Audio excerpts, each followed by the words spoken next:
Alo, alo, tôi là A Lử đây. Tôi sẽ đưa mọi người để xem cái vừa là phong la của tôi và tôi sẽ chỉ từ hốp mà cái giá như thế nào để tôi mới muốn bán bây giờ. Hiện tại bây giờ là tôi muốn bán rất là nhiều hốp ở đây rất là đẹp vì là có rất là nhiều hoa. Vì là hoa này thời gian này là bắt đầu nở hoa rất là đẹp luôn, cực kỳ đẹp luôn nhá. Tôi sẽ đưa mọi người để ra xem. Thứ nhất là tôi sẽ chỉ từ hốp, nếu mà hốp như thế nào là giá tiền hiện tại tôi bán là như thế nào, và tiếp tục là xem giống về sau nữa nhá. Tôi bắt đầu là sẽ đưa mọi người đi xem và mọi người có thể lấy hay là có thể là thích lấy mua cái gì thì là phải alo cho tôi nhá. Bây giờ là tôi sẽ đưa mọi người để xem cái hốc như thế này, một cái hốc như thế này. Bây giờ là đã có rất là nhiều cây ở đây này nhá, hốc ở đây này. Ví dụ như ở đây là nó có bắt đầu từ mùa hốc ở đây thì đã bắt đầu có hoa ở chỗ này rồi nhá. Đây là có lá đó. Bây giờ là hốc thứ nhất ở đây là nó sẽ có một cây, hai cây này có lá nhé. Tiếp tục cây thứ ba đây là có hoa phải không ạ? Anh em nhìn thấy không ạ nhá. Bây giờ tiếp tục là cây thứ tư, đây là vẫn có hoa, bắt đầu có nhì hoa đây ạ. Và bắt đầu có hai cây ở đây nữa ạ. Bây giờ cây ở đây nữa, cây ở đây bắt đầu từ hốc trên này xuống ạ. Anh em nhìn rõ đấy ạ. Và bắt đầu cây ở dưới này nữa là có 1, 2, 3, 4, 5, 6, nó mà bắt đầu có 6 hốc ở đấy ạ. Có 6 cây một hốc ở đấy ạ. Và bây giờ ấy, thì là những hốc này ấy, nếu mà tôi muốn bán ấy là tôi bán là tôi sẽ cắt từ đây nhá. Tôi sẽ bắt đầu cắt từ đây và cắt trên này. Là từ một hốc này ấy là tôi có thể lấy 150.000, giá là 150.000 nhá. Giá 150.000 một hốc. Ai có thể lấy là alo cho tôi. Giá 150.000 một hốc. Và bắt đầu có một hốc ở dưới này là nó chỉ có 2 cây thôi. Có 2 cây thôi nhá, 2 cây thôi. Đây là có hồi nhỉ hoa rồi nhá. Và bắt đầu có cây này là có lá phải không ạ? Nhá. Là nếu mà ai có thể mua là tôi cắt từ cái hốc ở dưới này, 2 cây này, cái 2 cây này cùng hốc ở trên này là tôi có thể lấy giá 200.000 một hốc ở đây, 200.000. Nếu mà chỉ hốc trên này là 150.000. Nhưng mà riêng tôi bán một hốc ở đấy ấy, thì là tôi sẽ bán 70.000 một hốc hay là 80.000 đó. Nhưng bây giờ hiện tại bây giờ là tôi sẽ gom lại hai hốc này là tôi sẽ lấy 200.000. Nếu mà ai có thể là lấy thì alo cho tôi. Mùa này là hoa rất là đẹp luôn, cực kỳ đẹp luôn nhá, cực kỳ đẹp luôn. Bây giờ là ở đây tất cả ở đây là nó cũng bắt đầu là hoa như nhau hết ạ. Đấy, cây nào là bắt đầu là có 5 cây, 4 cây đến 5 cây là giá của nó là 150.000 nhá. 4 cây đến 6 cây là giá như nhau hết, 150.000. Chỉ là trừ 3 cây đổ lại là giá khác một tí nhá. Bây giờ là ở trên này là có rất là nhiều cây như này, có rất là nhiều cây nhá, có rất là nhiều cây ở trên này. Nếu mà tôi có thể là tách ra bán ấy thì là cũng được khá nhiều tiền. Nhưng mà bây giờ là tôi trồng là cảnh đây, nhưng mà hiện tại bây giờ là tôi đã trồng được 1-2 năm rồi, 2 năm, có một số là trồng được 3 năm rồi. Tôi trồng làm cảnh thôi, tôi trồng làm cảnh ở đây. Nhưng hiện tại bây giờ tôi muốn bán ra, nhưng sẽ thông báo với mọi người biết là nếu mà muốn lấy ấy thì là tôi sẽ có giá ưu đãi và có giá hợp lý cho tất cả mọi người. Vì là tôi vẫn có các giống con nữa nhá. Bây giờ tôi sẽ tí nữa là tôi sẽ đưa mọi người để đi xem cái giống con của tôi. Ở đây là tôi trồng khá nhiều nhá, tôi trồng khá nhiều. Và phong lan này ấy thì là phong lan xanh. Đấy. Ở trên người dân ở trên này là hay thường gọi là phong lan béo, phải không ạ? Nhưng mà cái phong lan này bây giờ là ở đây ấy, chưa có một cây nào để mọc hoa. Không phải chưa có một cây nào mọc hoa, đã mọc hoa nhưng mà không phải cái thời gian này. Cái thời gian mọc hoa của cái loại này nó hay vào mùa một tí nhá. Ở đây là cái loại hoa này là mọc hoa đẹp, mọc hoa vàng. Hoa của nó rất là vàng. Nhưng bây giờ là cái loại hoa của cây phong lan đỏ đây là màu tím với màu vàng nhá. Bây giờ ấy, thì là tôi có thể là đưa mọi người xem ở đây này. Ấy, anh em xem ở đây này, tôi trồng ở dưới đây, tôi bắt đầu trồng ở dưới này, tôi cũng trồng lên trên cao này, là mùa này là bắt đầu mọc hoa này. Đấy, đây rất là đẹp luôn.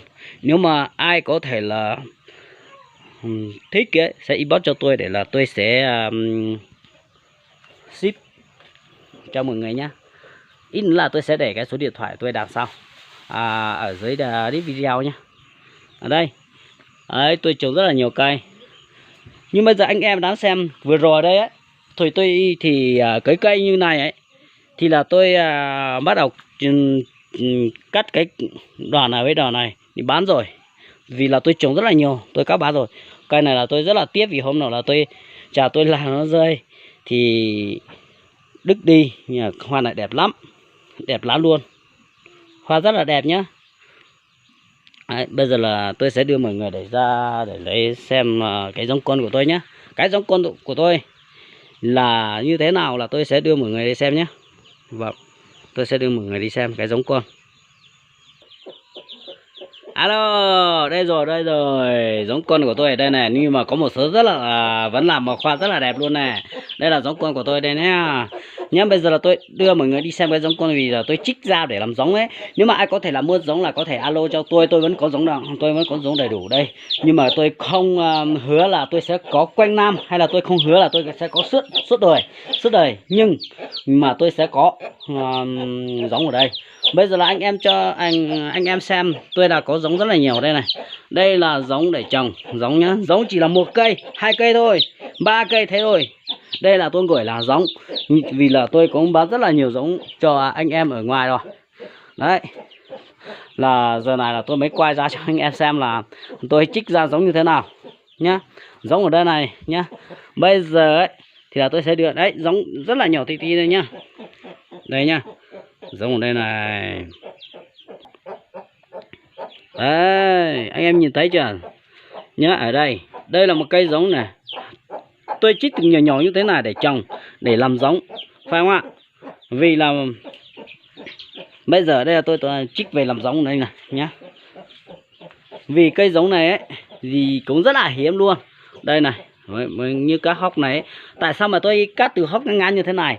Đây là tôi chỉ là làm giống thôi. Nếu mà anh em nào ấy có thể là lấy ấy thì là về, nếu mà cái hốc nào là tôi trả tôi bán cái hốc đấy, xong là tôi nhấc luôn cho nó mang về nhà để trồng ở trong quanh nhà nhá. Anh em phải hiểu như thế này. Có nhiều người nó hỏi bảo là tại sao mà anh cắt rất là nhiều mía như thế này, anh trồng ở một loạt đây. Tôi bảo là tôi làm giống mà, tôi làm giống là phải như thế này. Sau là nhiều người nó lại hỏi bảo là thế thì giống là có ở hoa hay là có ở nhì nhỉ? Thế này là tôi sẽ xin trả lời với mọi người một là giống là không phải như thế này. Giống là nó sẽ mọc ở từ đốt của các đốt già nhá, của các cây già mà nó có khi nào thời gian mà nó ra hoa hết đấy thì nó sẽ mọc ở đấy. Tí nữa là tôi xem ở đây có hốc nào ở đây mà bắt đầu mọc như thế nào tôi sẽ chỉ cho. Ấy đây này nhá. Đây này nhá, bắt đầu như cây này á, anh em phải xem gió như thế này. Khi nào cây này nó già rồi, bắt đầu như thế này là mình sẽ trích cắt ngắn từ đây để là nói vào một đoạn gỗ đây. Bắt đầu có 2 cây giống đây này, hiểu chưa? Đây này nhá. Tôi sẽ trích như thế này. Để là đi trồng, để là làm giống. Là anh em phải hiểu như thế này cho tôi. Bây giờ nếu mà ai có thể là lấy nhá thì là sẽ alo cho tôi, vì là ở đây tôi có rất là nhiều giống, nhưng mà có một số là đã ra hoa rồi. Đấy, bây giờ là anh em là phải xem vào đây này. Bây giờ là anh em xem cái hốc này nhá. Ví dụ cái hốc này là 1 cây này, 2 cây phải không ạ? 2 cây nhá. Vì là mấy cây này vẫn không phải chết đâu. Mấy cây này là vì là nó nhỏ quá không ra hoa, bây giờ nó vẫn còn sống ở đây nhá. Gãy là nó vẫn sống đấy. Đây nhá. Ở đây nhá, như cái hốt này đây là vừa bắt đầu 1 cây đây nhá, vừa bắt đầu 1 cây đây, nhưng lại tiếp tục có 1 cây giống ở đây này, 2 cây giống ở đây này, anh em hiểu chưa? Đây tôi sẽ cắt trực tiếp luôn cho anh em ở đây nhá. Đây nhá. Ở đây là 2 cây giống. Khi mà tôi bán 1 cây giống hiện tại như thế này là chưa trồng, tôi chỉ như thế này cho anh em cầm về là tôi sẽ lấy 15 đến 20 nghìn một cây giống ở đây nhá. Anh em phải hiểu thế này. Nhưng là nó tùy theo cái thời gian thôi nhá, tùy theo thời gian. Đấy, nhưng mà ở đây là tôi sẽ lấy được 10 đến 20 nghìn, nói như thế. Có cây nó sẽ được 10 nghìn thôi, và 15 nghìn và 20 nghìn thế này. 20 nghìn là ai cũng thấy cả, phải nhìn là cái cây giống nó đẹp hơn như thế nào là nó sẽ 20 nghìn, nhưng mà nó chỉ thế này thôi, tôi chỉ thử lấy 10 nghìn, phải không ạ? Vì hai cây giống này nhá rất là nhỏ, nhưng mà mình trồng được một năm sau ấy thì nó rất là dài luôn như cái cây này ấy, hiểu chưa? Nó dài luôn như thế này nhá. Mình trồng luôn một năm sau là nó dài luôn như này nhá, dài luôn như mấy cây này. Và anh em phải hiểu giúp tôi như thế này. Bây giờ ấy thì là khi mà anh em đã lấy được một hốc như thế này ấy, hay là anh em sẽ trồng vào một đoạn khúc gỗ như thế này này, một thế này nhé, như thế này là tôi sẽ đưa luôn trồng ở đây. Ví dụ tôi ví dụ thôi nhá, đây là tôi không phải trồng ở đây, nhưng mà tôi ví dụ cho anh em như thế này là tôi sẽ cắm vào một khúc gỗ đó, phải không ạ? Tôi sẽ cắm vào, ví dụ ở đây cắm ở đây là nó không sống đâu, nhưng mà tôi phải trồng rất là tốt, chả qua là tôi sẽ cắm vào đây cho anh em xem giúp hộ tôi đây nhá. Đây này, mình sẽ cắm một khúc gỗ như thế này nhá, xong là cái rễ này ấy, nó sẽ mọc từ xa bên cạnh này, nhưng mà còn riêng cây này tôi cắm vào đây có khi nó vẫn còn sống, phải không ạ? Nó còn sống luôn đấy. Đấy, ở đây xong là tôi có mình sẽ để nó ngập xuống như thế này, phải không ạ? Để là cái rễ này ấy, nó ở trong này cái này, xong là nó sẽ nối ra bên cạnh. Đấy, ở đây là nó sẽ có đấy là nó bám vào, nó sẽ có luôn, nó sẽ sống. Bây giờ ở đây là toàn giống của tôi, nếu mà ai có thể là lấy ấy, sẽ alo tôi nhé, ai có thể lấy. Đây giống như thế này anh em xem cái đoạn này hiểu chưa ạ? Đây ạ, giống này ạ. Ví dụ nếu mà mình có khúc gỗ tốt đấy, mình mới trồng nhiều hốc ấy, ví dụ như cái này là mình có thể là cắt một đoạn, đây là có một giống tôi có thể mình có thể cắt ở đây cũng vẫn vậy ạ. Ở đây ví dụ như theo ý của tôi ấy thì là tôi sẽ cắt nó thành 2 đoạn, là tôi sẽ có ở đây là 1 2 3. Đây 1 2 3 là tôi sẽ có 2 hốc ở đây rồi. Nhưng mà bây giờ tôi cắm vào đây cho mọi người. Nếu mà ai có thể mua những cái hốc này nhá, tôi cũng để e-bot có rất là nhiều giống này nhá. Ví dụ tôi cầm cho anh em xem đây này. Nếu mà cái hốc như thế này giống như thế này nhá. Đấy, chứ là tôi cũng bao đây, đây. Nhưng thế này là tôi có thể là lấy 120.000. 120.000.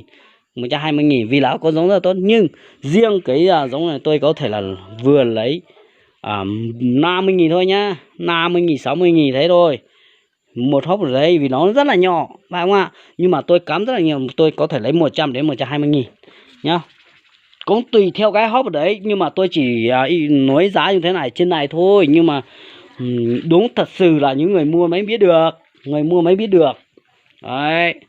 Giá thảo thuộc của người mua không phải là giá thảo thuộc của tôi nói ở trên này đâu.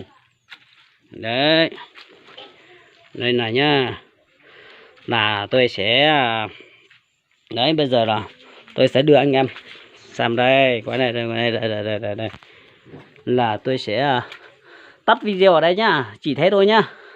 Và tôi sẽ đưa cái số điện thoại của tôi đấy, anh em xem đây này, có rất là nhiều giống đẹp này nhá, giống đẹp ạ, vừa đẹp vừa ra hoa nhé. Ở đây là bắt đầu ra nhì hoa đấy, nhưng mà đây là tiếc quá, vừa ra nhì hoa nhưng mà lại sát đích của cái đoàn này, nhưng không sao đâu. Đấy, tôi xin dừng video tại đây. Nếu mà ai có thể